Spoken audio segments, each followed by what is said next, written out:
I think that is us live. There we go with Jim and Anna Marbrook. Hi, guys. Oh, and someone in the background as well. Who's in the background? Got a bit of background action too. Yeah, that's always good. Some background action as well. Yeah.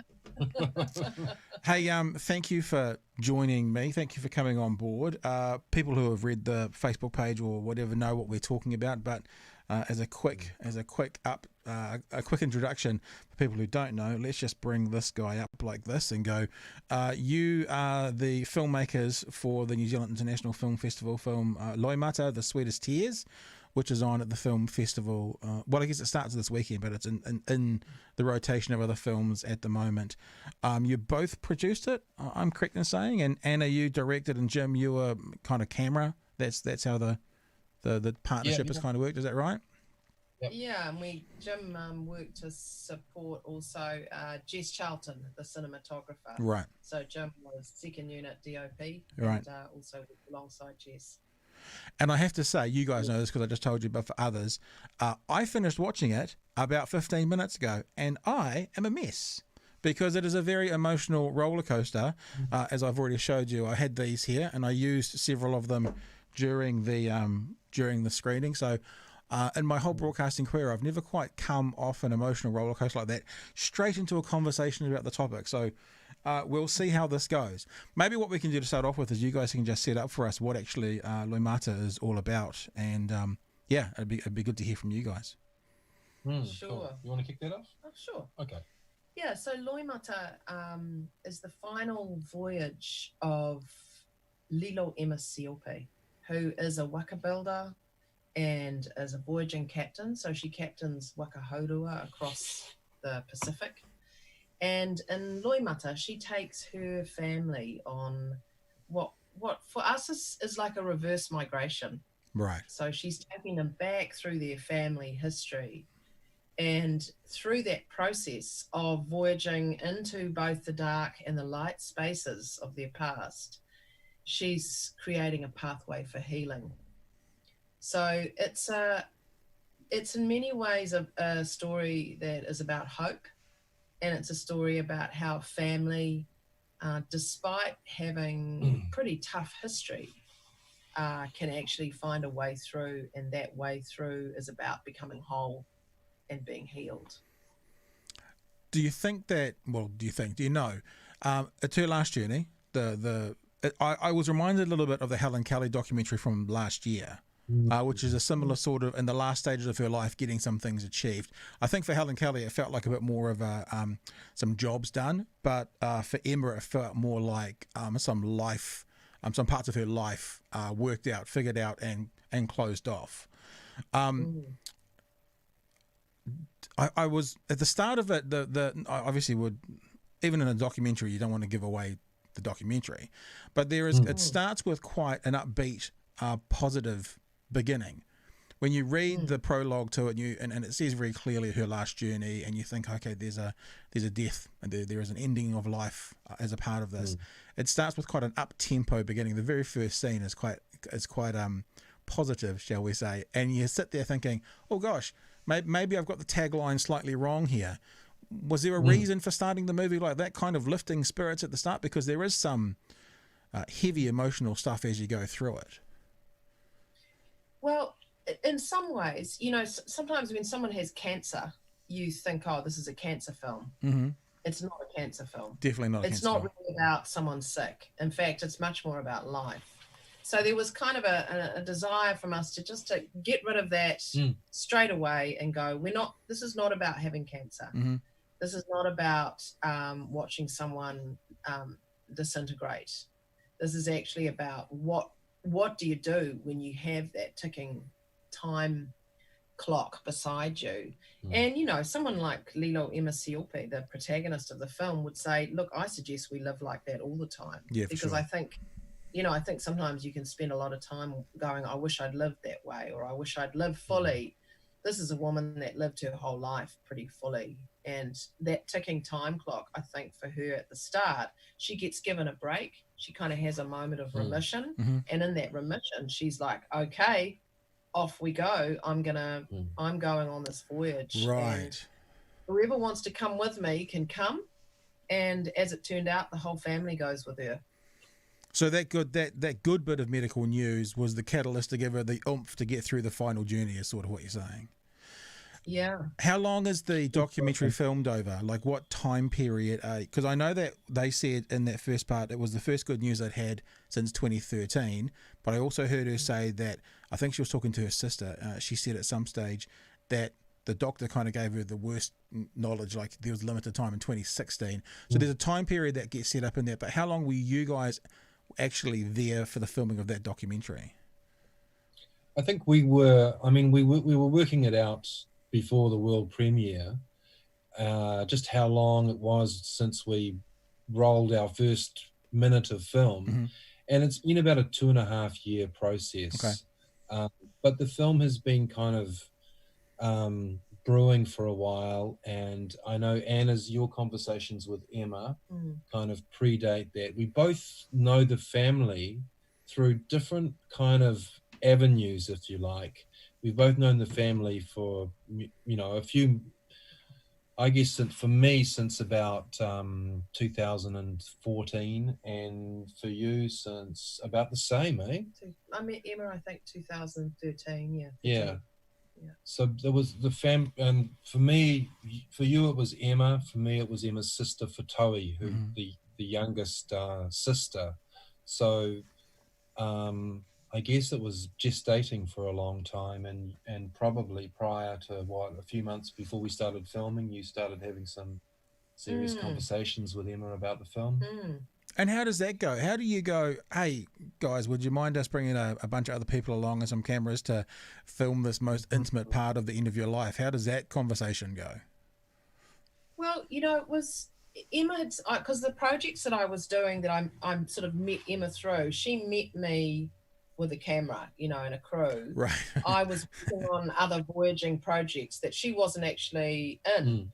So I was doing a documentary and a television series that worked with Aotearoa Barclay Kerr. Now, Ema was the captain of his fleet of Waka. So she kind of seen me working, and then I really wanted to, because I'd been working alongside her in the Waka and in some other Waka projects with young people and community stuff. I'd seen kind of her incredible work, and I knew by that stage a bit about her life. Right. And, I really wanted to honour her because I just thought she was this amazing person. And, those kind of amazing people who don't talk themselves up, they're in the background, but they're the hardest working people, and they're often the people who are doing all of that, holding everything together, weaving everything together. And that was Ema.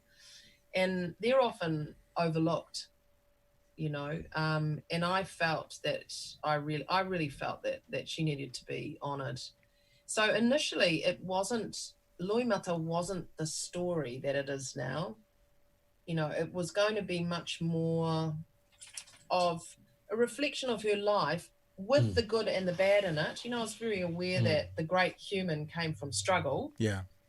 You don't become that kind of caliber of a person without having gone to the dark side. But I think both of us we had, the family stepped in too. They became part of the story, and it became really, all about family. And I think they too weren't really sure that was what was going to happen at the beginning either. They were there to support Ema, and then the story started telling itself. As you describe Ema, I think really clearly comes across in the documentary, and I noticed it a few times watching, funnily watching her eyes, like whether she was driving the van through the bush up to find the great grandma. Occasionally, obviously she was talking to someone, but you'd look at her face and it kind of felt like, it's okay guys, I've got this. That vibe kind of came through on numerous occasions. And then, people can see it, but that very last scene, I was fascinated with the very last scene where she was on the deck looking at the camera. Can you tell me about that one scene? Because that was like, emotions flowing. I mean, just tell me about that. People won't know till they see it, but that one scene was a massively impacting scene. Just that silence and that stare. Well, you know, as a director, you capture these things along the way, and actually, after most of the scenes that we played, that I captured, you know, that we captured, I would often ask her to look at camera. Right. And we would do some shots of her looking at the camera.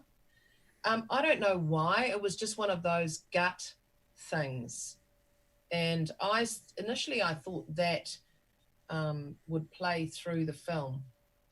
There would be these moments. But then I realized that it should only happen once. And it should happen where it happens in the film is where it should happen. Because I think when you give personal testimony in terms of your story, you do it to encourage people. On the level that Ema did it, you know, it's done to encourage people. Because you're not going, oh, this is my story, ta-da. You're going, this is my story. I'm giving it to you so that you can draw strength in whatever struggles you're facing. And also, I felt that inside that look is she's not someone who didn't want people to go, oh, poor Ema, or oh, that's so sad. She's actually going, okay, this is my story, but you know, what about you? What's in your life? How are you going to draw from this? How are you going to pull your family together? How are you going to, you know? So she never sort of would tell her story in a way that's like, oh, please feel sorry for me, my terrible struggles. She'd tell her story so that it could reflect back to the person listening. Yeah. And they could. And then there's another level to it, which is it's goodbye. Yeah. It's fine. It's a farewell. I think, you know, when we were constructing the film in the edit, because there was a lot of footage to put together. Yeah. And I think this is what you're referring to, you know, there are these moments of complicity between Ema and the camera. One of them, I don't know if you remember this, is when we're driving up to Loimata and Ema looks at us with a little smile on her face. And that's one moment that I think prefigures that moment on the deck there. And there are other moments within the film as well. So for me, what those little moments delineate is a kind of recognition that actually she is steering part of this story as well, because there was a very interesting relationship between us and Ema during this, and you know, she was guiding part of this voyage, and so that's what I like about those looks in the film. It's interesting. I can show you actually. I wrote a little. You probably can't see, but I wrote a little note down here when I was watching it, because you mentioned people's families, other families, and I wrote down a little note.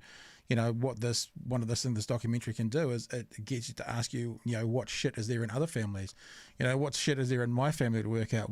So when you mentioned that it's her saying this is my story, now what's your story? What's your family? I think that's exactly, well, that's what I came away with it thinking about, you know, I don't know if you can say any family is a typical family, but this is a family that you see all over New Zealand and in various forms and shapes and sizes and colours and stuff, and there's work to do in that family to make it whole, for want of a better. And does that mean that on some level every family's got work to do to make it whole? It might not be as serious as some of the stuff that they were talking about, but you know, every family should stop and reflect and go, how can we do better? How can we be wholer, even if we are already whole? So I think that comes through really, really clearly myself.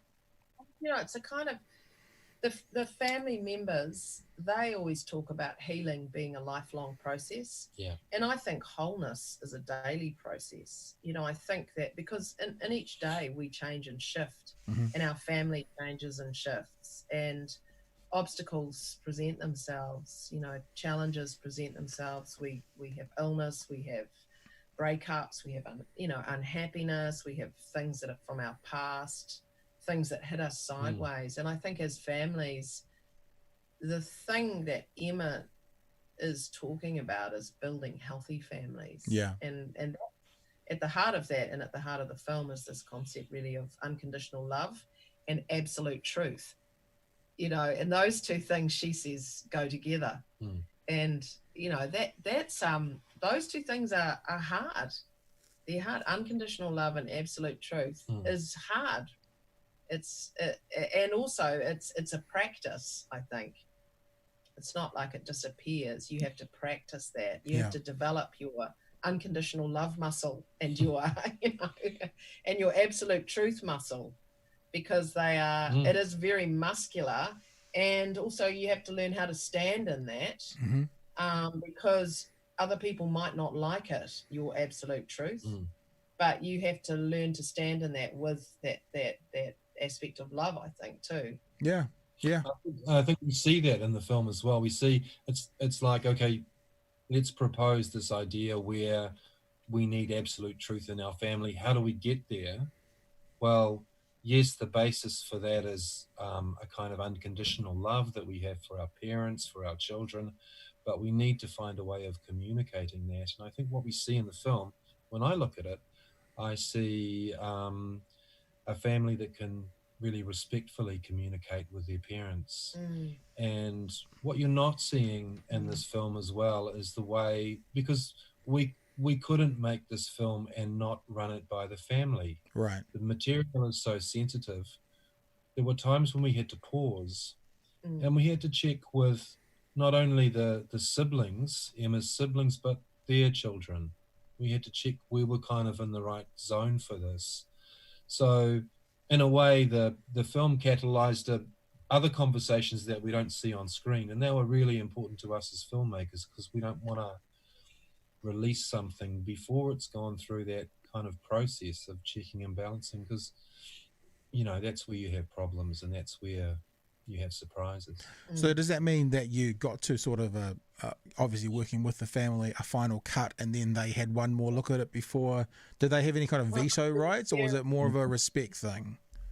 No. It was an engaged process.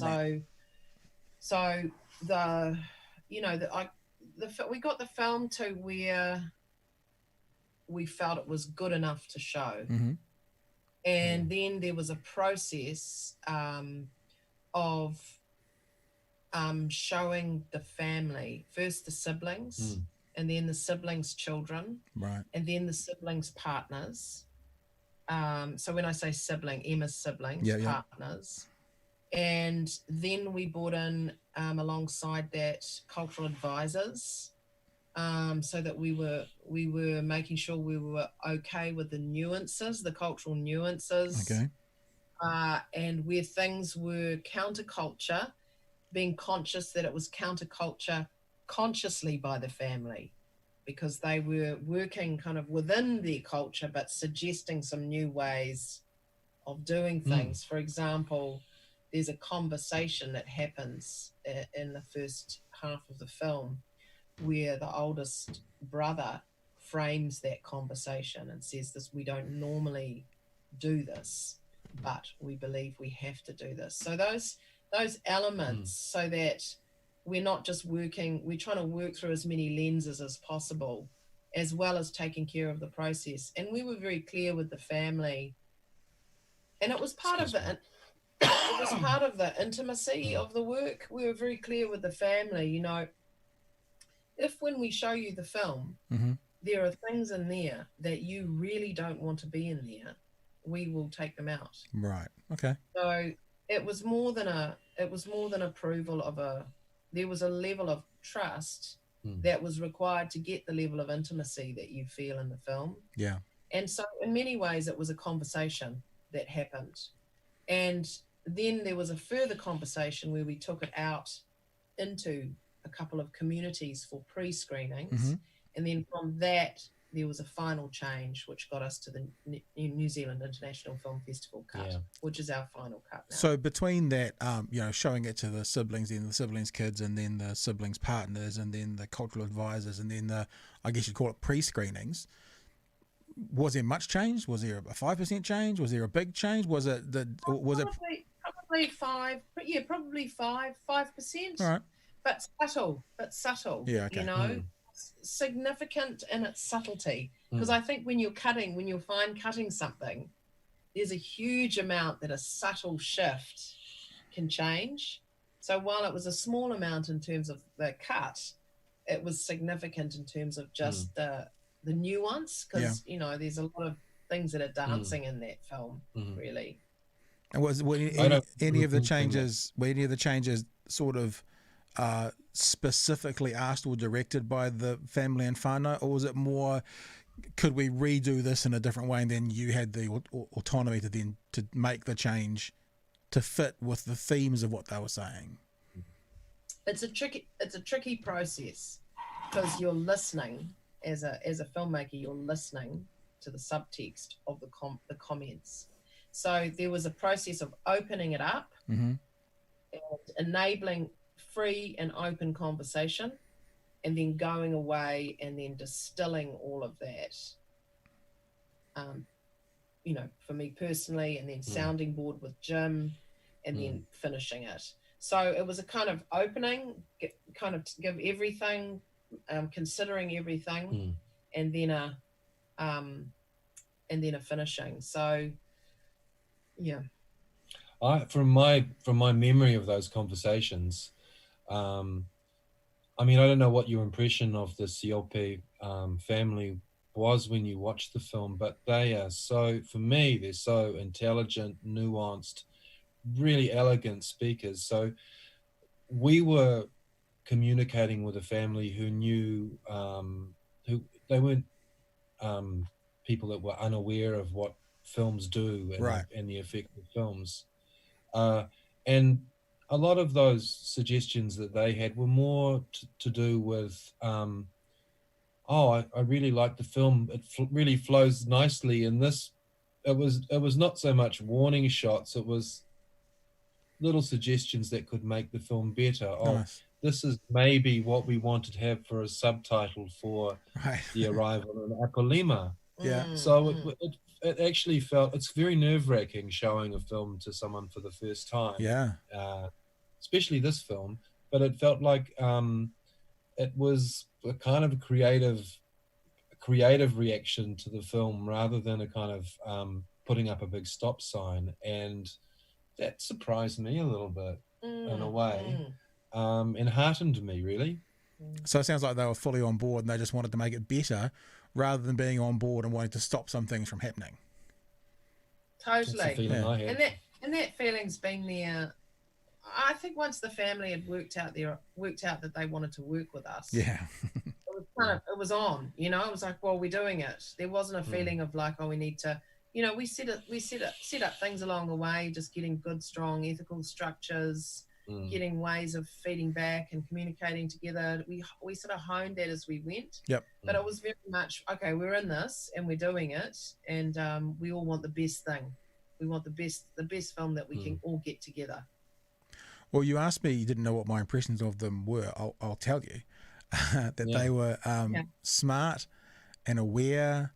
And one of the things that made me chuckle, I'm sure it's supposed to, but also it made me think how self-aware, when one of the sisters kind of talked about being white, and she talked about being, you know, kind of referencing more being someone who swims in chlorine than in the pool sort of thing. And I just thought, but then obviously she referenced traveling home back to I loved how one of the siblings said, you know, our grandfather's blood's in the soil. Our father's sweat is in New Zealand, but our grandfather's blood is in the soil. And I thought that was a beautiful way of identifying it. And again, I said this in my podcast yesterday, people will be sick of hearing me say it. You can literally see the Celtic coming out of my pores. You can literally see it coming out my Celtic blood. I haven't been to Ireland yet. And so I have this kind of desire to get there. And I just have a wondering of that when I set foot on there. I have a friend of mine who went to Ireland who was from there. She's got long red hair. And it was the first time she had been there, and the person at the gate said, "Welcome home." And she was like, oh, well, you know, it was that kind of thing. So whilst I haven't experienced that myself, I see them going through that, and I relate to it, because there's a part of me which wants to go to Rosslea in Northern Ireland to see where my grandfather's house was and those sorts of things. So I get it. It's culturally different, but there is a similarity and a way I can relate to it. So I saw them as an amazing family. The older brother as you say, when you gave the example of when he was talking, I think, to his parents about these aren't the kind of things we normally talk about in front of women or, to our parents, but we're going to do it. I thought obviously that means they're brave, balls of steel to be able to do this. Because, man, some of those scenes, like, again, no one will really understand what I'm talking about, but see it and you will. That scene when they're in Apia on the roadside talking about the scooter ride, I was just like, fuck, that is just, the boxes came out there and what they're going through, and it's the bravery that they showed. And it's like, if all families, for whatever crap they've got, can show that level of bravery, well, we'd have better families. It would be a better world. So that's what I thought of them. Oh yeah, that's amazing. Yeah, they are an extraordinary group of people. Sorry, Jim. No, just saying that scene kind of whacked into me as well when I saw the first edit of it that Malcolm dredged up, because Jess and I were both shooting it. We were missing a set of headphones, so I wasn't listening to it. I was just shooting it, and I wasn't listening to that conversation. So when I, saw the rushes and heard it, it whacked me, and I think it's a very strong scene. And without giving away the exact what happened exactly, themes of both sexual and physical abuse come up through this part of the healing, and it was to do with those themes in one of those events. You talked about your relationship with Ema a few conversations ago, a few questions ago, and it sounds like you were saying kind of like building that relationship with Ema. I was wondering whilst watching it, as documentary makers, how do you have a relationship of trust and be right on the inside of it, but be outside of it enough not to get in the way? And one of the examples I thought while watching it was when they were sitting at great-grandma's graveside. There was some very emotional outpouring going on there, and the geek in me, the techie geek in me goes, and you had a lovely drone shot that came back from it, but actually you were in the middle of it without being there. So how do you get in the middle of those scenes without kind of stepping too far and pushing your way in to the scenes, and then, I mean, not quite ruin the scene, but basically get in someone's way who's grieving? You know what I mean? Yep, I do. I know exactly what you mean. In a kind of strange way, I come from a history of working in live theatre, and so I trained in a way of making theatre that is, we'd write story through a process of improvisation, which then gets honed into a story. And it's a very immediate way of working, and as a director you're scripting. It's a kind of thing that I do in my head. I'm scripting in my head as a scene is being played, and I'm hearing lines of dialogue that I go, oh, that's core, that, so it's a kind of unusual skill, which is actually really useful in documentary, because in the case of this film, which was very much actuality footage, we've got scenes that are playing live, like the scene in Apia that you're describing, being up at the ancestral land at Loimata, and you've got they're literally a live scene happening. So you're kind of, and I always work with headphones, so I'm always kind of inside the scene with my headphones, and so being able to kind of step back, and of course, Jim's fantastic cameraman, Jess is fantastic camera woman, and being able to kind of both be kind of writing the scene as I'm watching it, and also they're both listening, they're both recording, and that they've got particular focuses, and being able to at times pull back. So in the scene, the end of that scene that you see at Loimata, I literally pulled Jess back, because I feel sometimes as in stories we get too close at emotional peaks.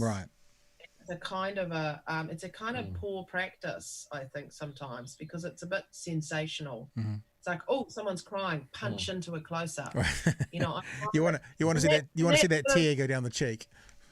But sometimes it's just a bit invasive because you feel that in the audience.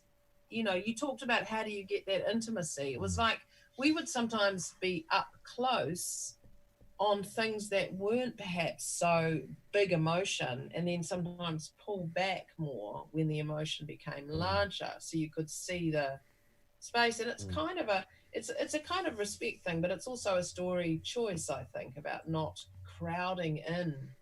And so that drone shot that you're referring to was in 40 degrees heat in the jungle. And actually the drone broke when it got to the top of the shot that you saw. So that is the shot, you know. And it was, we literally had this moment when the family was still very much in that space where, you know, quite frankly, some people needed a bit of a break. So we put the drone up. And that was as much as we were able to get for that shot. So it's a funny process filming. You know, you work so, especially in documentary, you're working so instinctively. But I really think that experience I had of over a big part of my professional life working in this writing, creating stories through a process of working with performers and honing material. I really think that's kind of is a part of Loimata for me in those scenes. You know, it was being able to, and you know, sometimes I'd talk during shooting. I could see, because you know, when you work in improvising, you see a performer, they have an impulse, but then they'll often stop it. Right. And as a director, you often go, what is it you want to say, or what was that? And then they kind of come out with it. So sometimes I would prompt a little bit, but not so as to jump in. It was more if I saw an impulse and I thought it might add potentially to the scene, I would maybe just suggest or ask, you know, in the moment. I think I come into it as someone who's shot observational documentaries. So that idea of how do you develop trust between yourself and subjects is something, I mean, I you know, most of the projects I've done in the past have not been they've been feature film projects that have required many years of association with the subjects. And sometimes, you know, like I made a documentary called Dark Horse about a chess player, and that came back as a feature that I co-produced as well. But that was like, when I think about it, it was literally from, you know, 2001 I started the documentary, and 2000, you know, released in 2005. The feature film came out in 2014. So it's about a relationship, and I think when you're shooting, you are building up relationships. And I think what you're pointing to, Anna, is a very interesting aspect of how you be with people on set. I think what we did is, as well as we very consciously used 2 cameras to cover action. So, you know, Jess and I thought very carefully about what kind of lenses we were using. I had a lens that could punch in if we wanted to punch in. Jess used vintage lenses to give, I don't know if you know, there's a feel to some of this. Some of the, you know, there's the exteriors are kind of hazy. There's a kind of dreamlike quality to some of that stuff. And that's Jess's lens choice. Still got this while you're telling us. That's just from the preview, so we're not showing anything that hasn't been out there. So a lens choice. Do tell us a bit more about it. Let's see if we've got one coming up here. Well, that's Jess, and that's Jess. Here's Jess's drone work, and you know, it's a beautiful shot. This is more drone stuff. That's an example of a vintage lens on that's the slow-mo. And this is 2 cameras, and actually this is when my camera has a vintage lens on it. So we kind of mixed and matched, you know. And some of this work too, in here, you know, we're working quite. See that flare there? Yeah. That's Jess's. This stuff here, that's Jess teasing out that flared out background and working that, you know. So for people who are listening to the audio podcast, just jump in about 30 minutes to the video podcast and you can see what we were talking about. Yeah. So yeah, those things, it's, you know, initially it was like playing with that idea of memory. Yep. You know, and going back and thinking about memory, how we remember things, and some of the memories that they enter are, we talk about them as haunted spaces. And, you know, so that it's not nostalgia, the feeling in the lens, but it's that feeling of like returning to something in the past. And then there's got this kind of, when you look at some of the other stuff, when they're journeying into the light, that comes into sharp relief. So it's playing with that kind of going back, those vintage lenses and the memories, revisiting those haunted spaces, and then the kind of brightness of where where Emma's taking the family to that hope and that light. Can I say before we go any further, Jim, Dark Horse, amazing. Thank you for being a part of that and getting that out there. That was an amazing both documentary and feature film. And I just realised something just now, and I want to congratulate you both on it. I was talking to Simon Koldrick last year. He did By the Balls, or About the Balls, By the Balls, the All Black documentary, and it went to the film festival as well. And I'm someone who personally doesn't like recreations. I think they're often a bit cheesy and a bit weird. But he'd done it beautifully, and I remember telling him, dude, I realised that he'd done it in a particular way that worked really well. I didn't even notice in your documentary, like the hand on the window, some of those sort of cutaway shots, which says to me they flowed so seamlessly and brilliantly that they didn't take away from the story. So I didn't even think about that while watching it until I just saw as you talked about it there and then. So, I mean, not to sound patronising, but congratulations. That was an amazing way of... Yeah, I'm not picky, but you notice these things when you're sort of working in media, and none of that stuff I noticed, which means it was a seamless flow, which is amazing. So that was wicked. It's a lot of work done by our editor Malcolm Clark on that, and he just really had a feeling for the material, and I think we were really lucky to be able to kind of, because he works on major productions in the States. We were lucky to be able to kind of tempt him down here. He stayed at Anna's place while he was shooting, right? And I think editing, while he was editing, and I think the food there kept him going. You know, I think there was some wine that was drunk as well. Yeah, and there was a number of months at my place. Yeah. And he kind of became part of the family as well. He was the only person that can train Anna's dog, really, although she'll disagree with me on that one. Well, Emma was pretty good at it. And Emma and Malcolm, yeah. And also that, you know, we worked with a long-time collaborator of mine, Matthew Sutter, who's a beautiful composer. Right. I don't know if you kind of felt the impact of the music in the piece.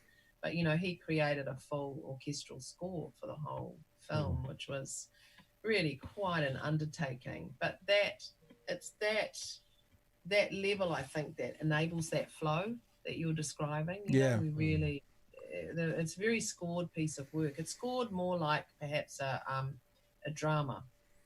Yeah. But, you know, we were creating something that had that dramatic approach. The actuality scenes, the kind of the very minimal. I mean, you don't see interviews in there. Yeah. So we avoided that. Yeah, it's true. More of that in the documentary approach. Yeah. We wanted the audience to step into this world and step into a space, and be kind of inside it. You know. Would it be fair to say that perhaps because of your theatre and storytelling background, that's a part of what you were talking about earlier? This feels like you are actually. I'm sorry for being a bit thick, but I'm kind of putting everything together that we're talking about. That it is that the storytelling element is really strong, and it is. I don't want to say more of a story than a documentary, but it does feel like a very different kind of documentary, documenting real life events, but from a storyteller's point of view. Yeah. And so that flow is there. That's kind of how that's very much how I wanted to approach it. And I think I was quite surprised that the power of, you know, when we first set off and we went to Taihape, and then we visited the family home, I was really amazed at the potency of entering spaces from the past. You know, I thought, you know, as a storyteller, you go, is that going to hold a family going into these places? Is it going to be enough? And I think that really surprised me, just how much came from going into those spaces. And I realized that, you know, we carry those spaces inside us. So we might be in the present, but we've got these spaces from our past that are alive. And if they're a haunted space, they're very present, and they stay very present until, in the case of Ema and her family, entering those spaces together as a family, somehow started to free the haunting. You know, they kind of, because they would literally say, you know, oh, I feel like I'm leaving this space now, but I've freed that. Right. I'm not trapped. Yeah. And I obviously we didn't show that, and we didn't say that in the film, but that's the cumulative effect, I think, of the film, is the unsaid part of the film, that somehow by revisiting these spaces that have perhaps that held them so captive, they've somehow created this sort of pathway to freedom. I think it was beautiful as well. I'm just thinking about spaces, like on a very minor scale. Like I can remember I went to a boarding school in East Auckland, taking my kids to the boarding school, and straight away all the stories come. So I can see how the stories can flow from me. You know, this is where we'd jump out the window, and this is the fence we'd jump across to use the neighbour's spa pool, and this is the corridor we played cricket in, don't tell your mum. You know, all this kind of stuff that came from it. So I can see that. I was just thinking, though, you were talking about the things you weren't saying. There was some beautiful moments of things that you didn't say in the documentary. And one really powerful one was two of the sisters were talking, forgive me if I don't know the names of them exactly, but they were talking about Ema. And one of them said to the other, you know, do you think she's gotten over the sexual abuse? And there was a pause. And then, you know, Sister 2 looked back at her and she said, have you? And then the original asker of the question looked back at her sister and says, have you? Cut. I'm just like, whoa. You know, just wipe me off the wall sort of thing. And nothing said, but everything, it's like the clearest answer anyone needs to get when an answer was never given. Yeah. You can This came up in Q&A the other night, and that idea that this is just not something that you go in and fix.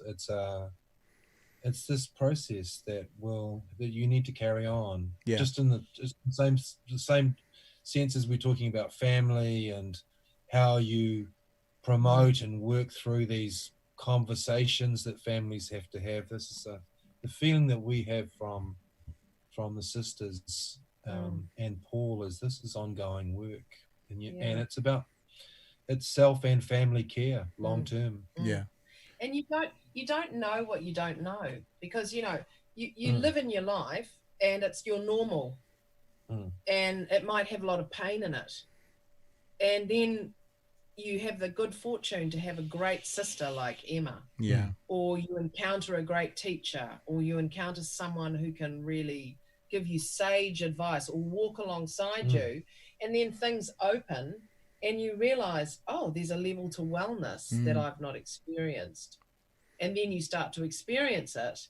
And then it's like, oh, this is what feeling well is like, or wholeness. And then you kind of build that a bit more. And it's like, oh, so I can be even more whole. And then that goes a little bit further. And it's like, oh, this sense of wholeness doesn't have a ceiling on it. It's like happiness has no ceiling. You can actually get more, you have a deeper sense of it.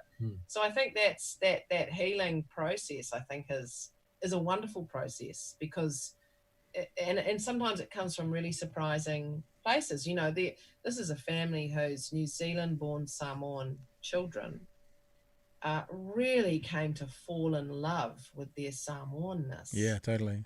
And you talk about this, Pat, with your Celtic self, And I think that we all as humans need to fall in love with ourselves, you know, and that means falling in love with our cultures. And, you know, sometimes as I find this as a Pākehā in Aotearoa, it's an interesting process because we have we've many of us are very distanced from our I suppose our original culture, and even our original culture is distanced from itself by things like the Industrial Revolution, by various structures and approaches, and so that returning to our indigenous self or our whole self can be a real journey. You know, it can be, especially when you've got a long way back, you know, for you to go back to your Celtic culture, which is so rich and amazing, you know, you're going to have to dig around a bit. Yeah, I'm lucky that my grandparents literally came here on the boat, so at least I'm not generationally removed. But yeah, totally. Yeah. I feel like you kind of started the answer to this question, but what did you guys learn from this? Like I don't mean, you know, from a technical film point, but personally, what did you, when this was all finished and you sat down and went, holy crap, we've done it, what stuck with you? What did you learn from it? It's an interesting question, really. I mean, I've been because my current project is a little bit on our own family history. So it's just following on from our previous comment. And so last year, you know, one of the parts of the film, when the family go to Loimata to look up their great grandmother. Yep. And last year we did the same in Leicester, which is where our family come from. Oh yeah. As part of a current project. So I really think for myself, it's kind of informing me about my relationship to my ancestors. And it's not always an easy fit.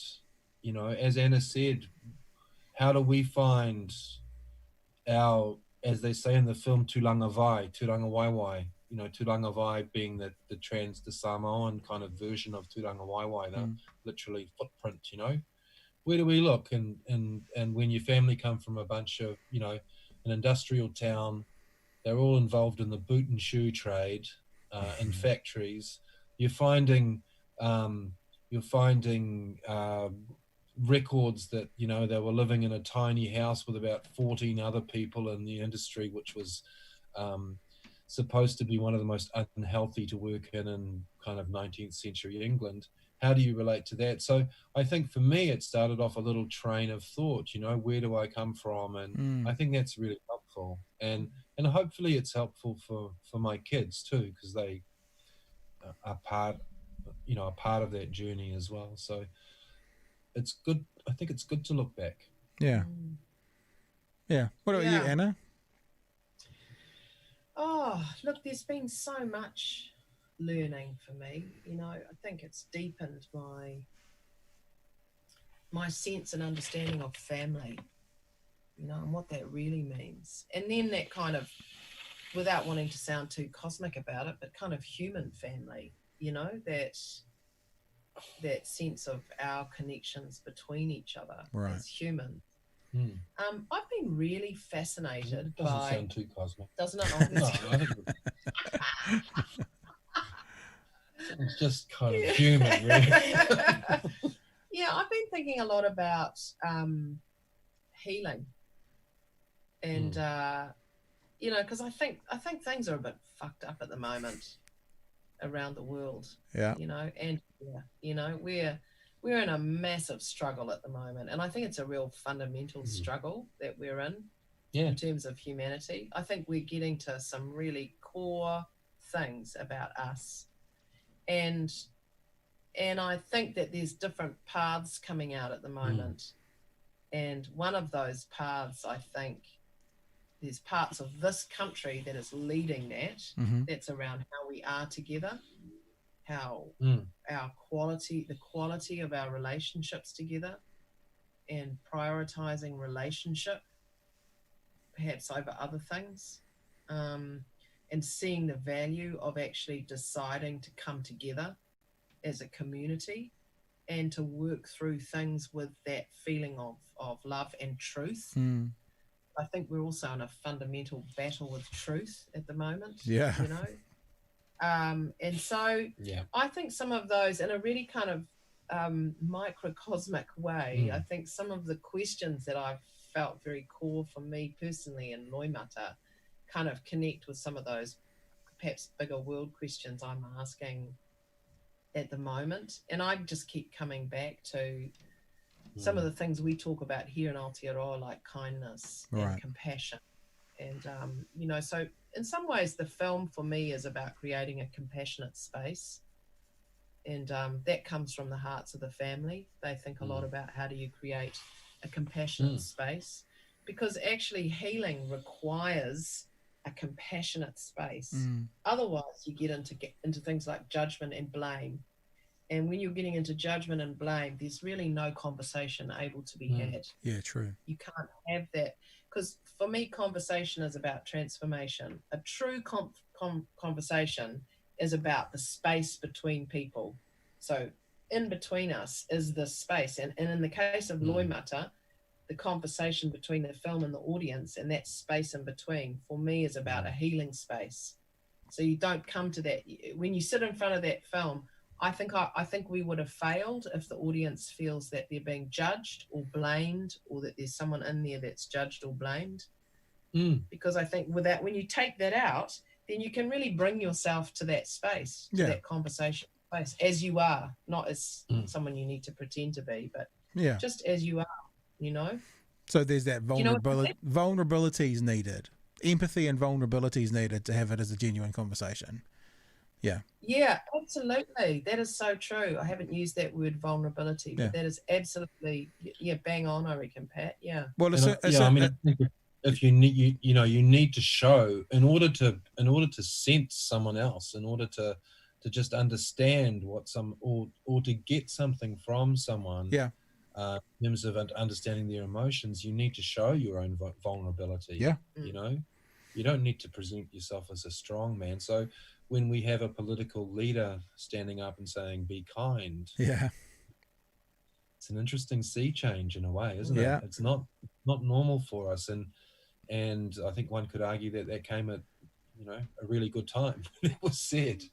Looking at how New Zealand's living currently, like literally as we live day to day, it probably came at the perfect time, to be honest with you. Yeah. Hey, I'll go and let you go in a couple of minutes, but I just thought I won't talk too much about who she is and what part she played in the film.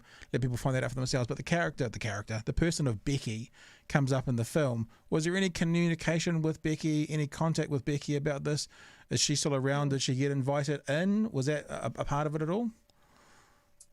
Ema had conversations, little Ema Siope, when she could sense that the time was coming, which was during the making of Loimata, she was reading Desmond Tutu's book on forgiveness. Okay. And because she wanted to clear the path, this is a woman who knew she was going to go to her death at some point. She wanted to go with a clear heart. So at that point, she, alongside the film, reached out to her former lover, Becky, and really, I think, one of the great loves of her life. Right. And part of that was revisiting a period of time, perhaps when they felt there was a great promise of a dream and a future. And because of the point it happened in Emma's healing journey, in many ways, she, I won't say ruined it, but it blew up. As is often the case when people have experienced trauma and they get into a safe space, that's often when everything surfaces. So I'm told, when you're in that safety, all of that is able to then come out, and often when you least expect it. So she went through a process of, with Becky, of asking to look at some of the journals from Becky at that time. And while we didn't feature those journals specifically in the film because of obviously wanting to retain her privacy, and Ema was really very much going through her own process alongside the making of the film, where she wanted to look at what I see as a woman who really wanted to break the cycle because I think we can easily look at a cycle as someone did that to me, but actually we've all got the potential to be very kind, but also very cruel, to be the dark and the light sides of being human, you know. So I think Ema was prepared to go into that space, you know. Certainly from what she said and what's in the film, you know, Becky was someone that she thought she was going to be with forever. Right. I learned a lot during the documentary about the skill of lashing. Never heard that phrase before, about being a lasher. And for people who don't know, you will learn when you see the documentary, but, you know, tying the rope down and lashing the waka together. The very last kind of couple of scenes when the coffin was being put up onto the, so the coffin was up onto the waka. And inside me, all I was going was, I can't wait to see who gets to lash the coffin to the top of it to keep it safe. And there was a very small scene about the rope going round. And was that an active choice to tie those things together, or have I just happily made that connection myself? You have, actually. What a beautiful connection. Yeah, it was all absolutely intentional. It was intentional. Oh, fantastic. Because I just saw this woman who was this unbelievable lasher, and it's like, I don't know if they would have seen it the same way, but if I was there, I was thinking, God, it would be a real privilege to kind of lash the woman's coffin to the top of the waka for that kind of one of the final journey sort of thing. So that's all right. It was just something I was thinking as I was watching. Yeah, like Ema's voyaging brothers and sisters, you know, she was a treasure in that community, and she was accepted as, despite being Samoan, they saw her as Māori. Yeah. You know, she was in that community. She was treasured and loved, and they wanted to do right by her. Hey, now before, you know, sorry, that waka, that coffin. I mean, I was on that trip, filming that part of it, and it didn't need lashing because it had so many people holding on to that. Yeah, okay. It's not going anywhere, you know. And the rain was coming down, and then we pulled around the corner coming into Umapuya Marae, and there was just this calm. Wow. Just pulled around the headlight, and that's what you see in the last part of the film there. Was like the marae was just sending out this vibe, you know. So it was a pretty, you know, it's a pretty special trip, that one.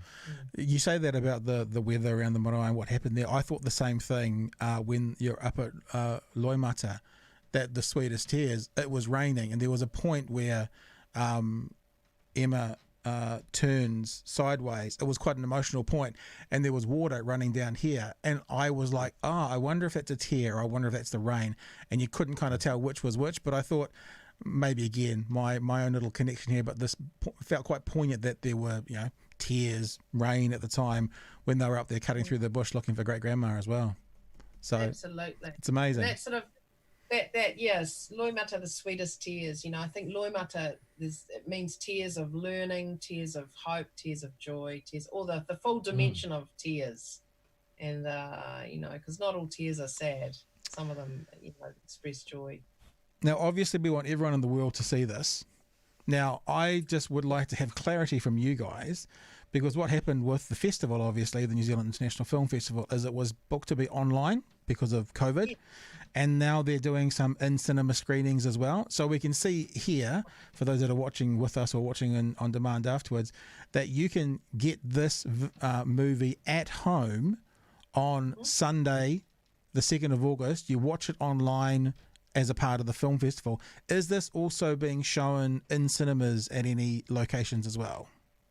Absolutely, yes. We have tomorrow night at the ASB Waterfront Theatre, we have a screening. That's sold out, actually. Right, as it should be.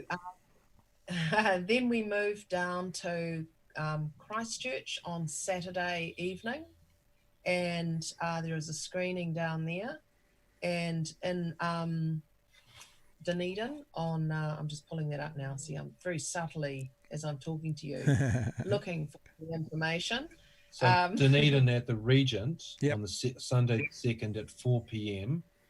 And we'll be down there, and the family will be down there as well. So that's a good one for the Dunedinites to get in touch with. There's a screening in Hawke's Bay at the Century, which is a lovely theatre as well.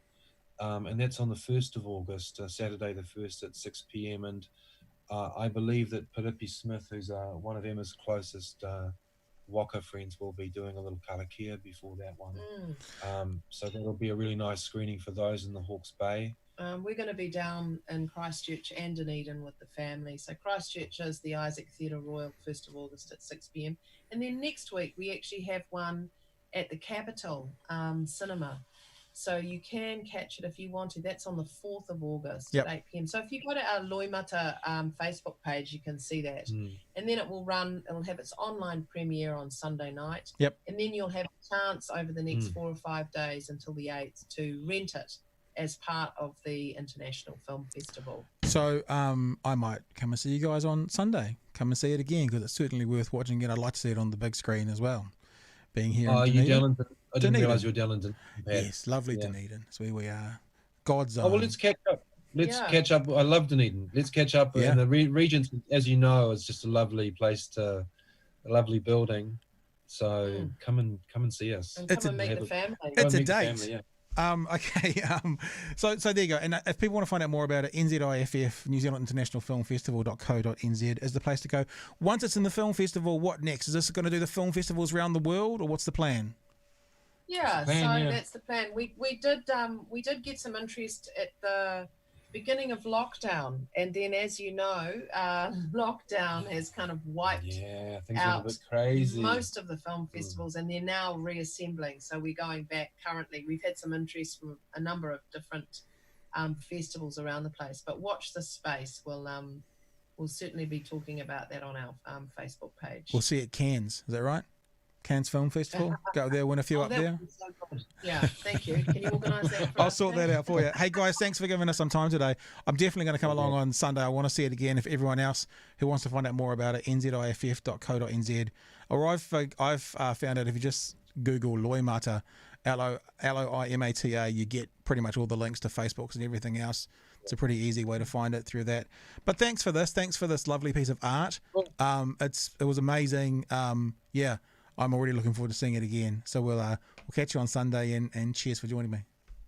Yeah, thanks, Pat. Good to talk. Have a good day. Nice to see you. I'm looking forward to seeing you in person.